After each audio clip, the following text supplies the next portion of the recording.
ঈদের দিন বাসায় এসো, তোমার জন্য গোস্ত রাখবো।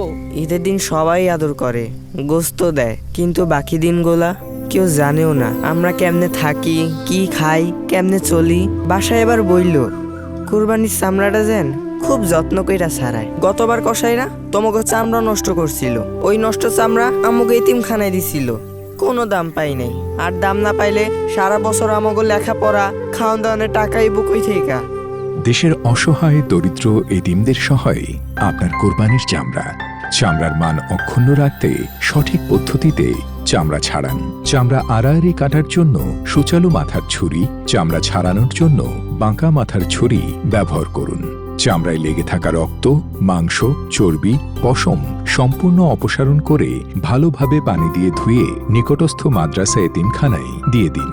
কোরবানির চামড়া মাদ্রাসা এতিমখানায় পৌঁছানো মাত্রই তাতে খুব ভালোভাবে লবণ মাখিয়ে সংরক্ষণের জন্য প্রস্তুত করুন। কোরবানির ৩-৪ ঘন্টার মধ্যেই লবণ মাখিয়ে ফেললে চামড়া দীর্ঘদিন সংরক্ষণ করা যায়, ফলে দামও ভালো পাওয়া যায়। চামড়ার গুণাগুণ রক্ষা করতে এবছর সরকার মাদ্রাসা এতিমখানায় বিনামূল্যে লবণ সরবরাহ করবে। কোরবানির চামড়া এবার হাসি ফোটাবে সবার মুখে, আর চামড়াজাত পণ্য অর্থনীতিকে দিবে নতুন গতি।